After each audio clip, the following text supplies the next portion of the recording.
Hello, everyone, and welcome back to the Father-Son Packers podcast, your source for Packers news, notes, and analysis. My name is Tommy, and I'm joined, as always, by my co-host, my dad, Matt. Dad, how are you doing? I'm doing all right. I'm back home now from our vacation in the mountains, where I ran into a French-speaking Packers fan. Oh. Over in the Eastern Sierras, and then in the ancient bristlecone forest, ran into a pair of Packers fans. I guess Wisconsin expats living in, I'm not sure where. But, probably California. Yeah, out in the middle of nowhere. We're in the desert. Packers fans are everywhere. To a couple of Packers fans. You can't avoid us. We're everywhere. We're around every corner. But that's pretty cool. You hadn't told me that yet. But anyway, go Pack, go. We are here today to talk about the Broncos game on Sunday, though. Do a little preview. Chat about a few things. We don't really have any Packers news from this week so far, so we can kind of just get into it. But before we do, just wanted to pitch a couple of things. If you like what you hear here today, come give us a follow on Twitter at FatherSonPacker. We tweet out when we have new episodes out, articles we find interesting, etc., etc., etc.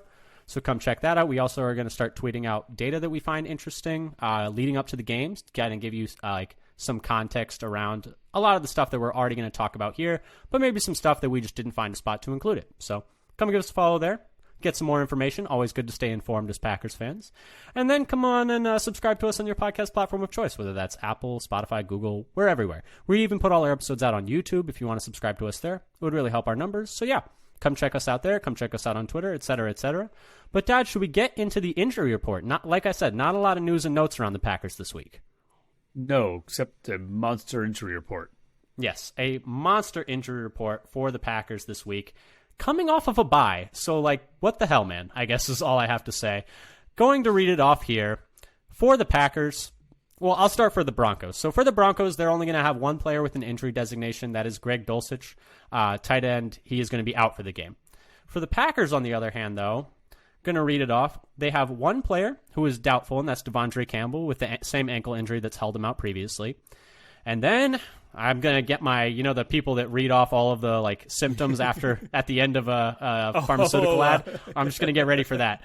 All right. So we have Jair Alexander with a back injury is questionable, but he did not participate in practice on Friday. So that is not great. Same with Elton Jenkins with a knee injury. He is also questionable and did not participate in practice on Friday. Both of those guys were limited Thursday and then didn't practice Friday, so that's not ideal. Beyond that, Zane Anderson, safety, is questionable with a hamstring injury. Aaron Jones is questionable still with the same hamstring injury. Yosh Nijman was not on the injury report Wednesday or Thursday, but was a limited participant Friday. He is questionable with a knee injury. Darnell Savage, limited every day of the week, questionable with a calf injury. Eric Stokes could possibly maybe make his return this weekend. We're not sure yet. Limited each day this week is questionable, foot injury. Quay Walker, knee injury, limited each day this week and is questionable. And then Devontae Wyatt, also a knee injury, limited each day this week and is questionable. Whew, Dad, that is quite a long one. I think, for me, I am a little bit more worried of Jair and Elton than anything, which sucks because, probably the two best players on that injury report. So not ideal at all. Yeah. I mean, it really is really disturbing to go from just get progressively worse by, participation report every day of the week. So Jair, Wednesday, not on the list at all. Thursday, limited. Friday, DNP. And Elton, limited, and then DNP. And then not great. Yosh going not listed to limited. We're going backwards after the bye. Yep. We're coming out of the bye, going backwards, kind of like how we went into the bye, kind of, going down a little bit. But yeah, so kind of alarming that the Packers, with an extra week of rest, are somehow more dinged up now than they were going into the bye. It's I'm just inexplicable. Hoping they're being super inclusive of every little thing. I don't know, but I do worry about Jair because it is that back injuries sprung that it has flared back up again. Back injuries are always extra tricky. But beyond that, I mean, nothing really else much can do. You'd assume that if Elton can't go, it's going to be Royce Newman taking his spot. The last time Jair couldn't go, they went with kind of a little bit of a by committee approach with Carrington Valentine as the coverage corner, and then they brought on Corey Ballantyne when they needed like a corner who was more run support-esque. So keep an eye out for that. They will probably, I'm not really sure what they're going to do with that one. And then, I guess we'll see if Stokes is active or not. That's a good point. Yeah. That'll make a big difference. Do they have an elevation left for Ballantyne? I guess is my question. They've used it. Ooh, I've lost track of Ballantyne. I'm not sure. Yeah. Okay. But they did gains a couple times early, I think, rather than Ballantyne. I don't know. Yeah. Beyond that, though, that's kind of how the injury report's looking. Not great at all. But nothing else we can really do there, Dad. Should we move on to the game preview in earnest? Yep. Let's get down to brass tacks, as it were. Yes, we should. All right. Before we go any further, let's start with some quick facts. Why is it brass tacks anyway? That's a good point. Are they extra special? Do they really count? Do they matter more? I don't know. Maybe it's like, let's get down to the minutia. Like, let's get down to the details, maybe. I don't know. But I don't know. I'm anyway, just using expressions I don't actually know what they originally mean. Back to the rails. I think that's like every expression. Any idiom, I don't think most people could say where it came from. But anyway, quick facts. So, game this weekend. Idiots with idioms. Now onto the game. Is that the new title of the podcast? All right. In Denver, 2:25 local time. Supposed to be a very pleasant 78 degrees, partly cloudy. According to Caesars Sportsbook, Packers are 1-point favorites with an over-under of 45 for an implied score of 23-22 Green Bay.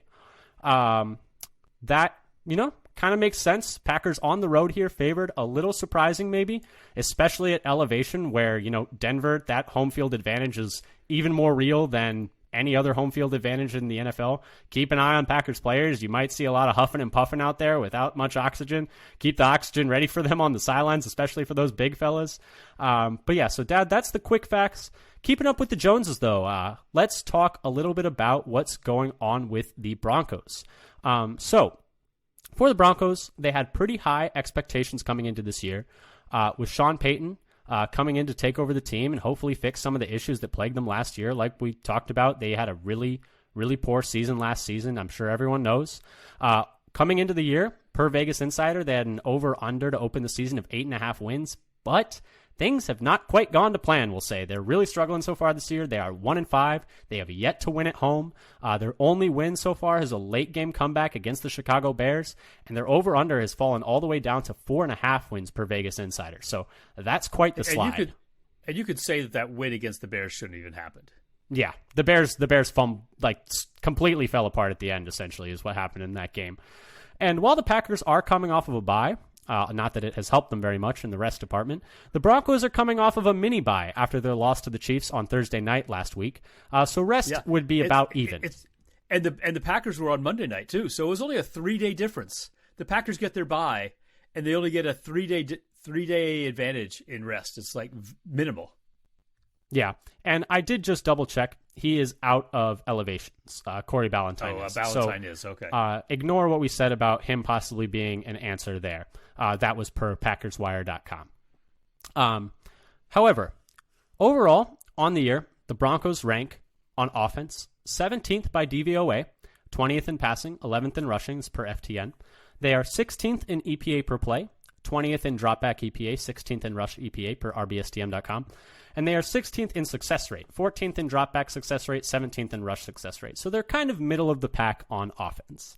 Defense, however, so far this year has been a different story for the Broncos. They have been, I'm just going to say it, they've been downright dreadful.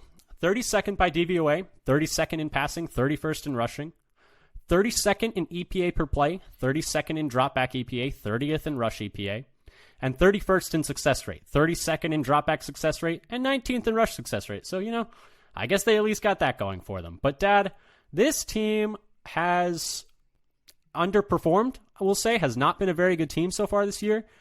But I think the Packers have to take them seriously because, the last time I got overconfident about a game was just the last game the Packers played against the Raiders. And I said multiple times, I was like, I don't know how the Packers lose this game. And then here we are. I want to say it again. But, Dad, I know, right? But, Dad, the Broncos are worse. The Broncos are worse than the Raiders. Yeah, the Broncos lost to the Raiders. So, Double down is, I guess, what we're going for. But, Dad, I have been talking a lot. Hit me. But, Dad, I have been talking a lot. I have been monologuing a little bit. Let me toss it over to you. Sly dog. You caught me monologuing. But let's start with the meat of our game breakdown, the general thoughts we have about this game. And, I'm starting you in your favorite section, which is, hey, now play nice. So, Dad, I'm going to throw it over to you. When you finally have gotten a chance to say your spiel, you're going to have to say some nice things about the Broncos. Go ahead. All right. So I was looking at what I've glommed onto is there's several aspects of the offensive run game, some metrics where the Broncos are either above average or good. Per FTN Fantasy, they lead the league in power success by DVOA. So that's basically the ability to get a first down or a touchdown in short yardage situations. So I think it's 2 yards or less to get on second or third down to get a first down or a touchdown. So that kind of a power run something the Packers have struggled with on offense and defense. Yeah, the last you don't few years. say. Last decade, maybe? I don't know. They're also sixth in DVOA in both second level run and open field run ranking. So those are rushing yards earned. Second level, they assign it to the yards that are earned between the 5-10 and the 5-yard and 10-yard mark from the line of scrimmage.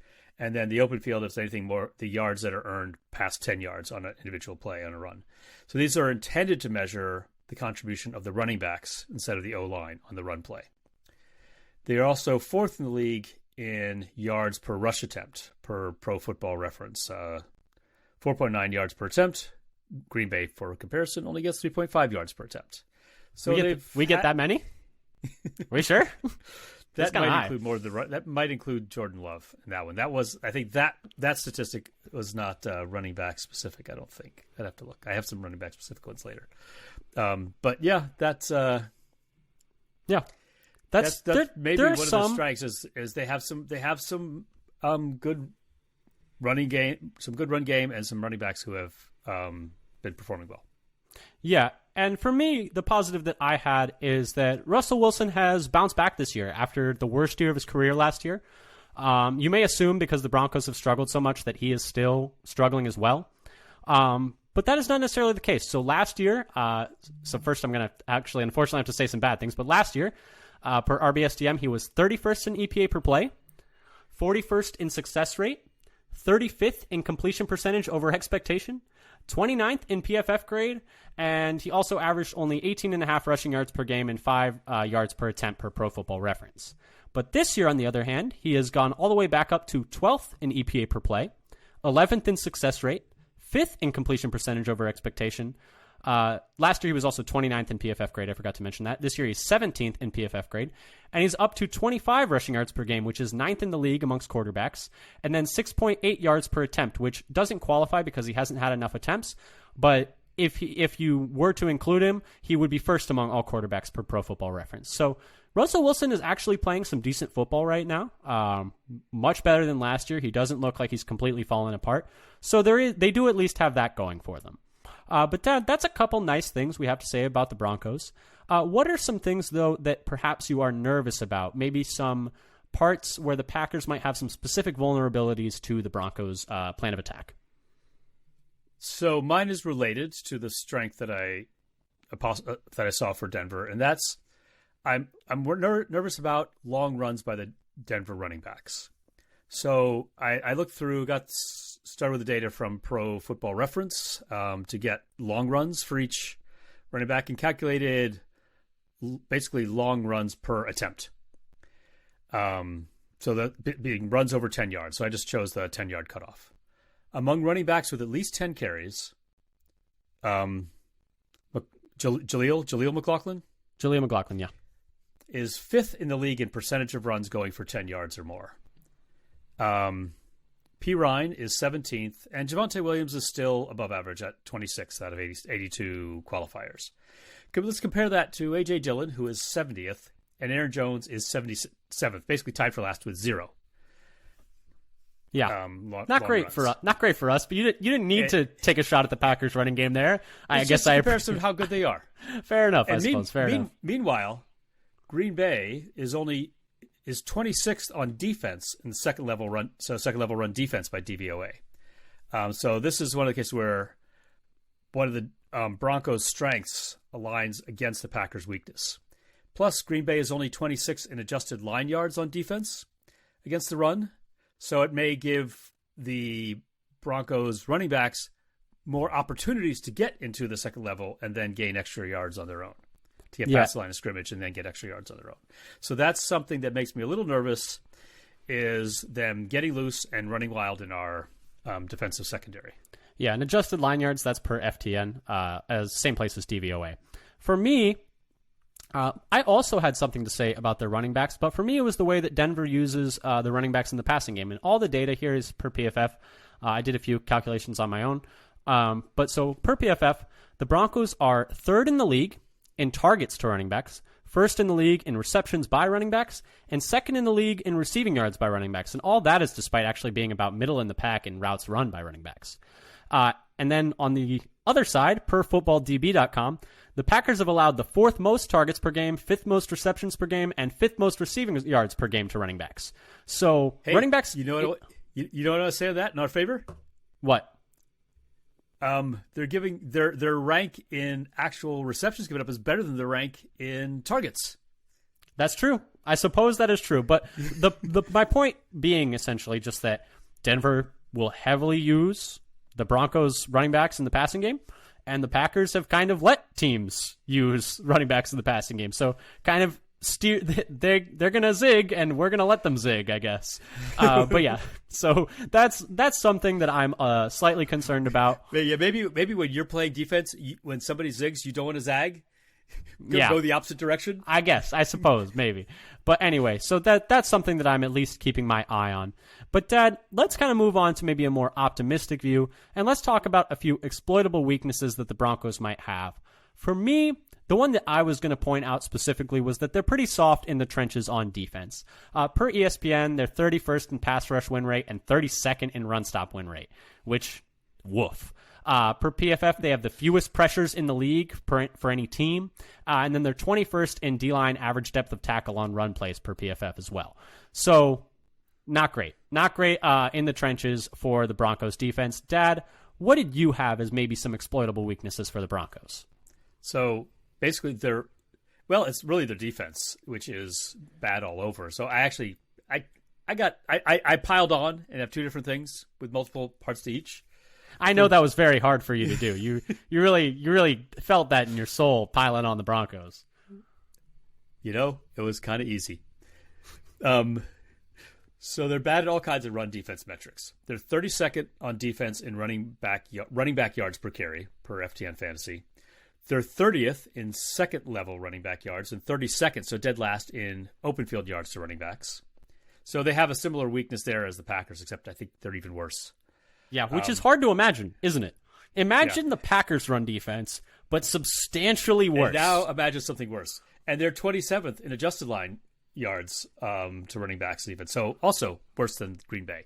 So basically, take Green Bay's bad running defense that we think of as bad running defense and imagine something worse. What are you going to do if the Packers somehow still can't run the ball on these guys? Like, imagine they just still can't get any push. Yeah. PFF also counts them as a bad run defense. Third to last, and they are dead last in PFF tackling grade. And it was so low, I started going back year by year to see who was dead last every year. And I didn't find a team that was worse than them this year so far till I got to 2011, 12 years ago, is how far back you have to go to get to a tackling defense as bad as the Broncos are this year. Yikes. That's bad. That's really bad. I could not drive in 2011. It's in the 20s as a team. As if you know PFF grades, like average is 60. I was not even in high school in 2011. That's how long ago that was. But yes, that is bad. But yeah, they're definitely. And so you have more. I'm sure you have more. But wait, there's more. They're also bad in pass defense, 32nd by DVOA, according to FTN Fantasy. So dead last again. They're 23rd in defending wide receiver ones, They're second worst defending wide receiver 2s, second worst defending wide receiver 3s. So these might be slot receivers, and sixth worst in defending pass catching running backs. And they're bad every level of the field. I looked at the FTN Fantasy also has this nice thing where they break down different parts of the field and how good you are: short, middle, deep, left, right, middle. They're basically second worst or worst everywhere. Every single part of the field they're bad in. There's not a single one they're good in. Which is kind of wild to think about. The wide receiver ones one is really surprising to me because, Patrick Surtain is generally considered one of the better corners in the league. And they were maybe he was doing all the work to get them from 32nd all the way to 23rd. He's trying to carry an anchor on his back pretty much all the way up this hill. PFF's grades for their corners in coverage. After Surtain, their corners are really nothing special. Their number 2 outside corner, Damari Mathis, has a coverage grade of only 37.6. That's rough. That's PFF. Not great. Yeah. That's not great. And they have Simmons is a pretty good safety, but it's just a team their safeties did score a little bit better than their corners. Yeah. In coverage and defense overall. Yeah. And it's been a struggle so far for the Broncos, we'll say. It's been a struggle. But that kind of takes us over to the Packers side of things. Anything else you wanted to add on the Broncos side, or should we move into what we hope the Packers do in this coming game? Let's go on to what we hope the Packers are going to do. Okay. So for the Packers, I'm thinking, the main thing I want to see is I would like to see some noticeable changes after the bye. And maybe some ones that I have in mind are possibly some offensive line changes.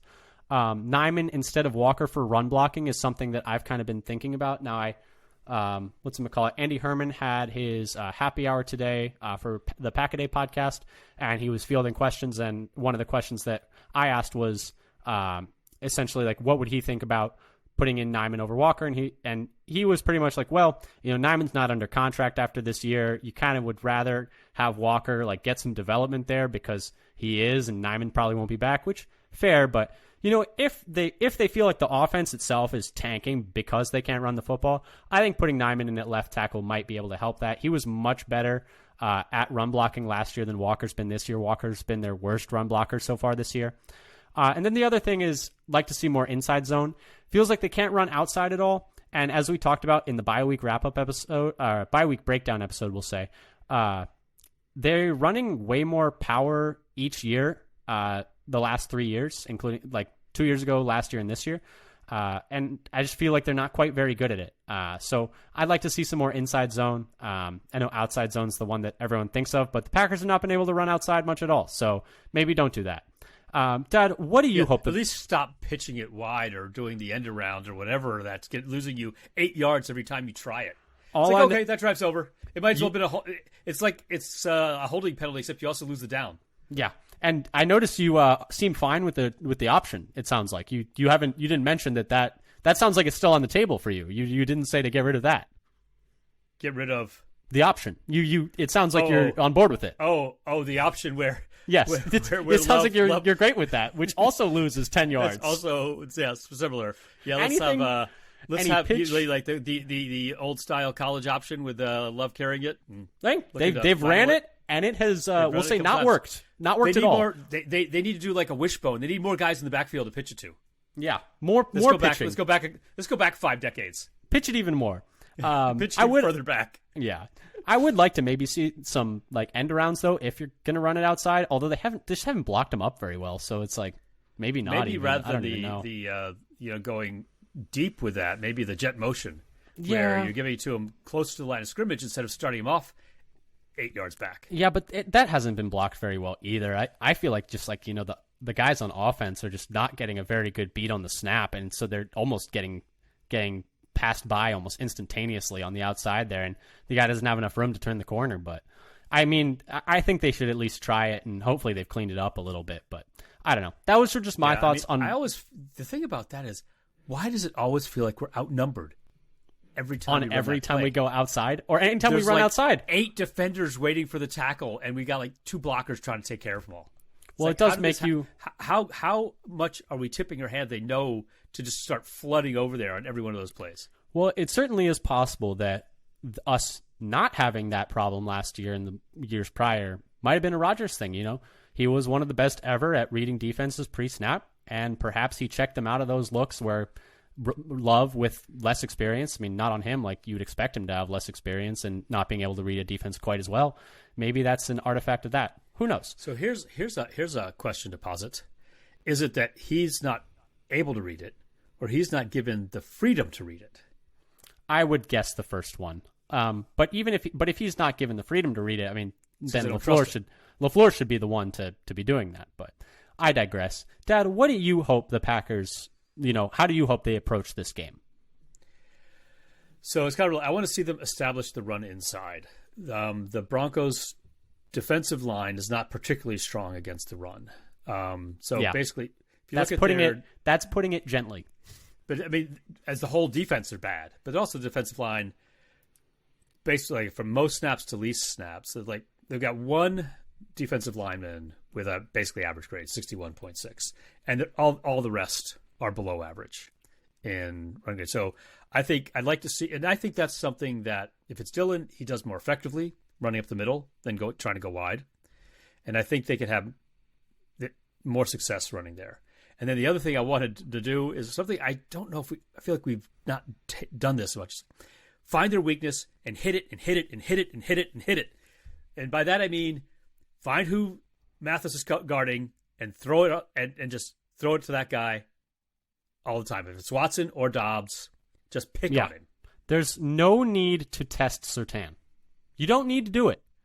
He can just stay out on an island, shutting down wherever he is. You have enough other players, and they should be able to win their matchups. We'll see. They should be able to. I'm not gonna say they will. I'm no longer making bold declarations about what the Packers will do. I want them to find the weak link and pick on it until they take the guy off the field. Yep, kind of basketball-esque in that way. Yeah. But yeah, that's kind of I think those are both. I think everything we've said, very reasonable requests of the Packers. Of course, because we've said it. Yes, of course, completely reasonable. But Dad, that kind of takes us to next section. Don't take your eye off that guy, and this is either players that we think will be standouts, players that we think will decide the game, or just players that we'd like to watch and we're specifically looking for. For me, that was Christian Watson. Through weeks 4 and 5, he's kind of been working his way back. Week 4, he played 46% of snaps per Pro Football Reference. On week 5, he played 84% of snaps, so kind of getting back to a full complement of snaps. Through those 2 weeks, however, he just has 5 catches on 11 targets. I know a lot of that is deep targets, so it's like a less likely completion, so you don't expect the completion percentage when targeted to be quite as good. But I would like to see him, play a bit better out of the bye, maybe getting his legs back underneath him. I mean, we saw how dynamic he was last year, and it'd just be nice to see him build on that as opposed to, maybe just, through 2 weeks, I'm not saying it really matters, but, through 2 weeks, he struggled a little bit. First 2 weeks back from an injury, I'm not that concerned about it, but it would be nice to see him kind of bounce back. Dad, who are you keeping your eye on in this game? So it'll depend on who's the starter, but either Aaron Jones or A.J. Dillon. Yeah. Though right now I'm thinking that Jones is going to start. This is because I think this is a chance to get some long runs against what it seems to be the worst run defense in the league. So far, Jones has 0 out of 14 runs. His 2 long plays in week 1 are both passing plays. And Dillon has 2 runs over 10 yards out of 64. And they may get, as you mentioned, Denver's adjusted line yards are also bad, so they could get more opportunities just to surge and get through to the next level. And I think, as you mentioned, there are going to be opportunities for the running backs as pass catchers against Denver, with them being the second worst in the league at defending running backs as receivers. I actually did not mention that. I was talking about it the other way, but they are also poor at defending pass catching running backs. Yes. Oh yeah, sorry, I had that back. That's something that I think we could take advantage of. And even Dillon, who for some reason has been getting less and less work receiving as a running back, but they definitely want to use Jones as a receiver based on the one full game we got. Yeah, that we did we get a full game? I don't think we did. No, we didn't really get a full game, did we? No, we got the first quarter. We got Start of the third quarter. Part of the third quarter. And then nothing. Pretty much. And he put the game away. Yeah, but I think that they could get a lot of production from pass-catching running backs this game against Denver's defense. And so that's why I want to keep an eye on the running backs. I think they could actually really feast in this game. Yeah, and I mean, it would certainly make life a lot easier for Jordan Love and for the offense as a whole if they could, because I'm a little worried I'm kind of expecting Elton not to play. That left side of the line. That's concerning to me when that popped up late in the week, as it were. Yeah, man. I mean, just missing your two best linemen. It's driving me bonkers. Yeah. And it's like, did we really need to see Elton play in that Raiders game that badly? Like, to the point where he's not healthy coming out of the bye? Like, could we just have given him that week off, given him an extra 2 weeks off? Like, does it... I don't know. I guess it's easy to say that when they... It seemed to be really quick. Really quick. When he first came back. Yeah, and it's like, it's obviously easy to say that when they lose that Raiders game. It's like, okay, it was for nothing, but still, like, and he didn't play particularly well in that game. He clearly didn't look right. I don't know. It's only they know what's going on between those walls in terms of, the doctors and stuff. But Dad, let's move on to overtime, where we kind of get to talk about some things that we had not yet gotten to discuss in our usual segments that we still wanted to talk about. And for me, that was the skill position players. I kind of wanted to talk about this sentiment that's going around that Dontavian Wicks needs more snaps, which I understand on its face because, against man coverage, like his win rate per next gen stats is number one with a bullet. Like he has been excellent against man coverage per advanced stats. So that's pretty awesome. When he's been on the field, he's been really good. However, so through the first 4 weeks, his median snap percentage in a game was 60% of offensive snaps. In week 5, with Watson back on a full complement of snaps, that dropped all the way down to 22%. But my question is, and Dad, you can give me an answer if you'd like, is whose snaps do you want him taking? Jaden Reed is going to get the majority of the slot snaps, and he's looked good in that role. He's looked really good in that role at times. He's playing about 56% of snaps right now. Christian Watson is pretty much the main speed presence on the offense and is probably the receiver with the highest ceiling. And then Romeo Doubs has been your best receiver so far this year. He's been playing about 86% of snaps. He leads all Packers receivers in targets, receptions, yards, touchdowns, receiving first downs, and catch percentage. So it's not just that he's getting a lot of targets. He's also catching a lot of balls and, he's playing well. I think Doubs has been really good, and he also has probably the best connection with Jordan Love of any of the receivers. I guess if you really wanted to get Wicks out there more, the best option would be to rotate him and Doubs more. But I do feel like Doubs has played really well outside of he didn't play very well in the Raiders game, but the rest of the games he's looked really good. So I don't know, Dad. What do you think about how they might want to get Wicks? Oh, and then the other thing I was going to say is they're just not going to run that many 4 receiver sets because that means taking Musgrave off the field, who is someone they're super high on, and he might as well be a big receiver anyways. He's playing about 75% of snaps right now on offense. Dad, what would you do to get Wicks on the field? There's not an easy solution to me. Yeah, that's a good question about. Has been really efficient when he's been out there. So I was looking at his slot percentage for Wicks is 28% so far for the season, while Reed's at 73%. Yeah.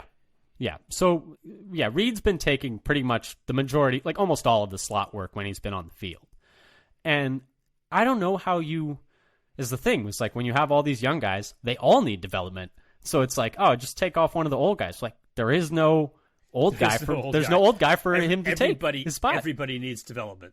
Yeah, and so everyone needs these snaps. And so, I mean, I know some people would argue that Wicks has been better than Doubs. I don't know that I necessarily agree. Some of the advanced stats would say perhaps, at least against man coverage. But, Doubs has had a really good season so far this year. And when they've needed gotta have it down, they've often gone to Doubs, especially at the goal line. And so I don't know how you reconcile getting development for these young receivers that you're super high on, which I'm high on Wicks too. It's I think it is just it's a difficult like problem to have. I mean, they could do more 5-out. They could, but then you're taking Aaron Jones off the field. I'm not sure. I'm not sure what you do there. I guess I'm not expecting you to have an answer, but those are my thoughts on it. I don't really have a good answer. I mean, it's possible that in the long run, Wicks could end up being better than Dobbs. We don't know that yet. But I would like to see him get some additional work. Do they do four? Do they put four wide receivers on the field more often and take Musgrave off the field? I don't see them doing that because they just seem so high on Musgrave. I mean, LaFleur was just talking about him just this week about how good he was looking in practice, and I feel like it's almost a weekly thing they're talking about him. But that's kind of the one thing that I wanted to talk about. Dad, what did you have for overtime? Yeah, I mean, for my overtime, or unless you wanted to say anything more about Wicks. It is kind of the situation where their fourth wide receiver is not going to get many snaps. Yeah, in general, because you've got Jones is basically the best offensive playmaker right now, and they want to get Musgrave to play a lot. They've been using him a ton, and they always like to have a tight end on the field for a lot of their sets. So then it becomes, you already see he's, I think, getting a lot more work than Toure. Yeah, he's got almost twice as many pass play snaps as Toure. So he's well up as the fourth wide receiver. And so in some cases, he's sort of a valuable depth piece where you don't get as much of a drop-off if somebody has to miss a game or some plays, which we have seen is important. And it's good for a lot of teams. But will he be more than that? I don't know. I don't know. It makes sense to be doing it, using him that way now. Yeah. Yeah, I'm not sure what the easiest way to get him on the field more is. But Dad, what did you have for your overtime? So I looked a little bit at sort of big picture off it. Well, two things. One was sort of the big picture overall offensive defensive performance. So Green Bay and Denver have almost identical points per drive. We talk about this a lot, about the points per drive being an important metric for a turn-based sport. Denver at 1.89 points per drive and Green Bay at 1.88, so basically identical, well within margin of error. But Green Bay is much better on defense than Denver. Denver is dead last in points given up per drive on defense at 2.97, while Green Bay is 19th. So still bottom half, but 1.95, almost like 1 point less given up on defense per drive. Denver is also last in yards per drive at 41.3. Green Bay is 17th at 30.7. So, and you know how it seems to us sometimes when we're watching a game that Green Bay just can't get their defense on the field and they give these long, time-consuming drives? And it's true. They're seventh worst. But Denver is even worse. They're third worst in the minutes per drive given up by the defense. So that's kind of the big picture about how the team is doing in drive. So offenses are kind of similar, but Denver's defense is significantly worse than Green Bay's. Yeah. And the other thing you talked a little bit about Russell Wilson and how he's rebounded some this year. But one thing I wanted to talk about I saw is that his worst passing grade in PFF is when he's being blitzed. And that's showing a bigger difference even than just generally being pressured. So when he's blitzed, his rating is 65.2, QB rating, versus 94 when pressured, or 109.6 when not blitzed. And his PFF grade is also has the same pattern. It's a grade of 50 when he's blitzed, 50.2, 61.8 when he's pressured, and 74.9 when he's not blitzed. So something to think about. Yeah. We know the Packers don't generally blitz very much. And what I found was interesting is that and often you feel like, well, if you can get home with fewer, that's good, that's better. But here, pressured by itself didn't have as much of an effect as blitzed. Interesting. Which is kind of interesting because generally it's like, oh, the more experienced quarterbacks are not the ones you want to blitz because they're more ready for it. But it is interesting with Wilson, at least this year, that is not necessarily the case. Overall, his rating when pressured is near the top of the league. But his rating when blitzed, I couldn't find the actual ranking of it, but it's it takes a much bigger hit when blitzed than versus just being pressured. And maybe, you expect a more experienced quarterback to be able to identify where the blitz is coming from, who's going to be open, where to go with it. Yeah. And especially, I mean, I'm sure if this was old Russell Wilson with like all of his mobility still there, and he's looked more mobile this year than last year, but I'm sure, can't quite escape the blitz quite as well as he used to be able to. When we was like running around and like you see like Preston and Za'Darius like trying to get him, and he's like running around there for 8 seconds, dodging and weaving. I mean, you know what you know what Preston Smith said? He said it's like chasing a chicken with its head cut off, I think it was, or no, chasing a chicken in a yard with no fence, I think is what he said, which is quite the saying. Some kind of farm reference. I couldn't remember what it was. Yeah, I think it was chasing a chicken in a yard with no fence, which is just a good one. But no, yeah, Russell Wilson back in that day used to be crazy mobile, and he's looking a little more mobile this year too. I think they talked about coming out of the offseason in week 1 that he had like lost some weight to try and get some of that mobility back. But Dad, let's move on and kind of start wrapping it up here. The bottom line, this is kind of where, I'll just tee it off for you. In this game, the Broncos win if blank. So I think they have to have a lot of things go right for them. So I have like, if they can run for 200 yards, over 200 yards, and get a fluke score. Okay, I see it. Like a special team score and a defensive score. So they get they basically control the clock and put out a lot of run yards and get one like weird score. For me, I said that the Broncos win if the Packers turn the ball over a lot, which would be the same script as the Raiders game. I think it looks like you added something here. After the last few weeks, Green Bay is tied for the second highest percentage of drives ending in an interception. I love to hear that. That's amazing. It's great news. But what do we have, like 6 in the last 3 games or something? It was going so well the first couple sounds right. weeks. Yeah, that sounds right. I mean, the thing is, what's happening is they're just sitting on these throws in the middle because they know we're going to throw it in the middle of the field. It's twice has happened that the linebackers have just not gotten sucked up at all by play action. Once against the Lions and Anzalone, and then once against the Raiders and I forget Spillane, I think his name is. Yes, I could be right. That sounds familiar. But the linebackers just don't move up, and then Love throws the ball without checking the linebackers, just assuming they're going to get drawn up by the play action. I mean, it's just got to be better than that.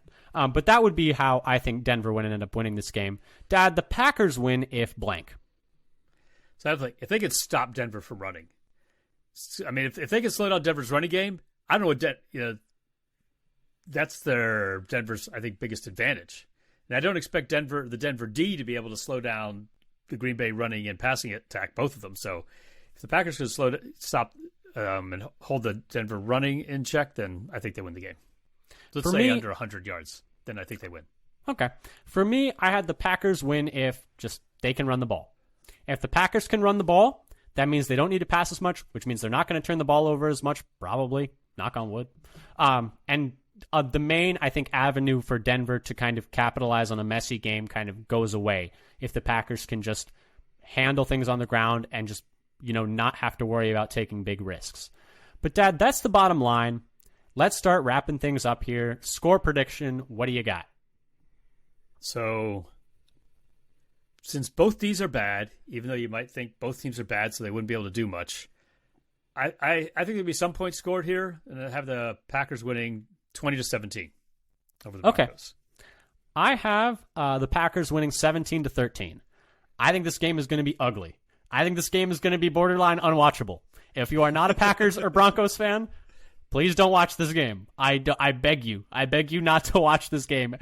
They're televising it. It won't be the worst game on Sunday. Do you see what's happening in this Raiders-Bears game? Oh, my goodness. No Justin. Garoppolo's out. Fields is out. No Fields, no Garoppolo. So it's going to be no Khalil Herbert, no Rashawn Johnson. Yeah, so it's going to be essentially either Aiden O'Connell and Brian Hoyer, probably Brian Hoyer because that's what they went with last time against Tyson Bagent. No, they went with O'Connell last time. He was a train wreck. No, I thought they went with Hoyer against the Patriots just last week. Last week. No, yes. I meant a few weeks ago they went with O'Connell. No, just last week. I believe they went with Hoyer against the Patriots. Yeah, because after O'Connell's previous performance, they did not even have him active for the game, I think, last week. Yeah. And so Hoyer was the backup. But so not the worst game on Sunday, at least, but not a good game to watch. Watch something else. Go watch like Eagles-Dolphins or something. Go have fun. Go enjoy good football. Do not watch bad football. I beg of you. But that kind of wraps up our preview for this game. Thank you so much for listening. Hopefully, we will be bringing you a post-game after this game. Well, we'll be bringing you a post-game no matter what, but hopefully it's after a win. And hopefully we'll be in good spirits. But like we said earlier, if you like what you hear here today, come give us a follow on Twitter at FatherSonPacker. Like we said, tweet out when we have new episodes, articles we find interesting, videos we find interesting, pieces of Packers news, interesting statistics for the upcoming games or coming out of games. We'll be having a thread going into and coming out of games going forward. But yeah, so if you like that, go and check us out there. And if you like what you hear here today, come subscribe to us on your podcast platform of choice, whether that's Apple Podcasts, Google Podcasts, Spotify. Put all our episodes out on YouTube as well if you want to check them out there. But yeah, thank you so much for listening. Hopefully, Packers get a win, kind of get back on track, get back to 500. And until next time, go Pack Go. Go Pack Go.